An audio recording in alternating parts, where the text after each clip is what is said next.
इस तरीके से हमने इस कैंपेन का नाम रखा ताकि हम 1 महीने के बाद या तब हमारे पास बहुत ज़्यादा कैंपेन्स हो जाएं तो उसको मॉनिटर करने में हमें आसानी हो। इस वजह से हमने इसका कैंपेन इंफ्रास्ट्रक्चर कुछ इस तरीके से रखा है, जिसमें हमने बता दिया है कि हम ये सर्च कैंपेन है या डिस्प्ले कैंपेन है, ये कैंपेन किस मुतालिक है और इस कैंपेन का रीज़न क्या है, किस रीज़न में हम कैंपेन चला रहे हैं। उसके बाद आप सिंपली कंटिन्यू करेंगे और यहाँ पर आप अपना average daily budget for this campaign जो है वो ऐड करेंगे।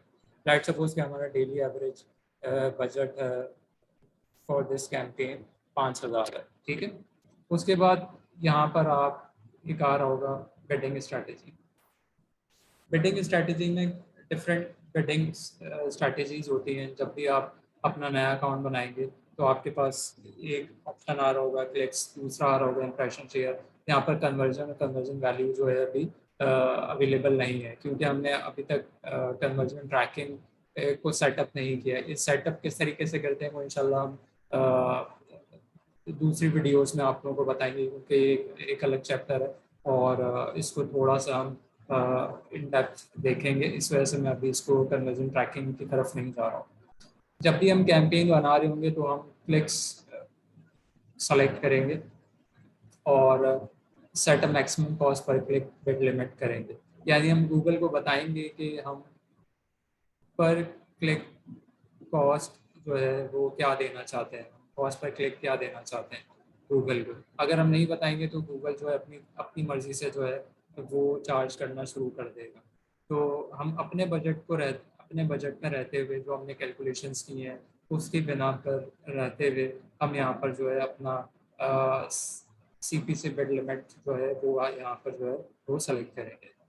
हमने कुछ वीडियोस पहले ये एक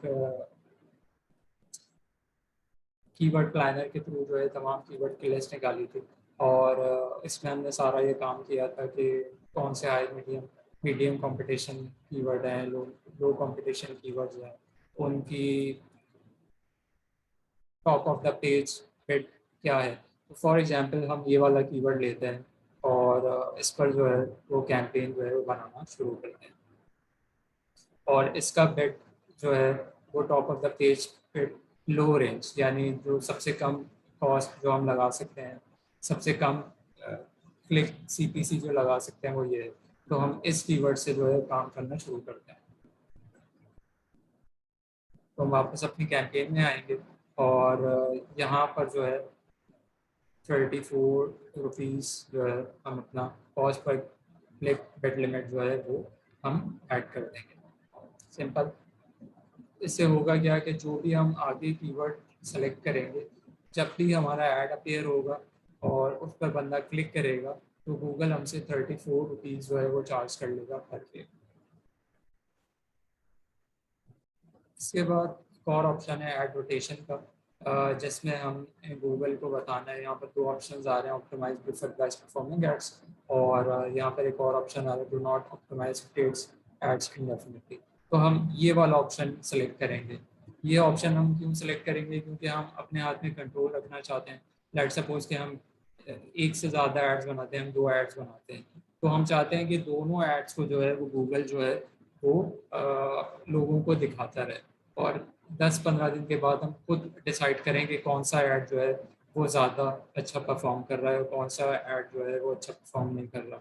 तो जो ऐड अच्छा परफॉर्म कर रहा होगा उसको हम मैनुअली बंद कर देंगे, तो उसको हम चलता रहने देंगे और जो ऐड अच्छा नहीं चल रहा होगा उसको हम बंद कर देंगे। अगर हम इस पर सेलेक्ट करते हैं तो गूगल क्या करेगा कि वो अपनी अपनी AI के थ्रू चेक करेगा कि कौन सा ऐड अच्छा परफॉर्म कर रहा है, कौन सा ऐड अच्छा परफॉर्म नहीं कर रहा है। तो वो उस ऐड को जो है, जो अच्छा ऐड परफॉर्म कर रहा होगा उस ऐड को ज़्यादा प्रायोरिटी देना शुरू कर देगा और जो ऐड अच्छा नहीं चल रहा होगा उस ऐड को प्रायोरिटी नहीं देगा। लेकिन हम यही रिकमेंड करते हैं कि आप खुद से इसको सेलेक्ट करें, इसको do not optimize rotates ads indefinitely पे कर दें, ताकि शुरू में एक हफ्ता जो है वो तमाम एड्स को और गूगल जो है वो दिखाता रहे और एक हफ्ते के बाद 10 दिन के बाद आप मैनुअली जो है वो सेलेक्ट कर लें कि कौन सा ऐड आपके लिए अच्छा परफॉर्म कर रहा है और कौन सा ऐड जो है आपके लिए अच्छा परफॉर्म नहीं कर रहा। इससे जो है आप अपनी कैंपेन को जो है फर्दर ऑप्टिमाइज जो है वो कर सकेंगे।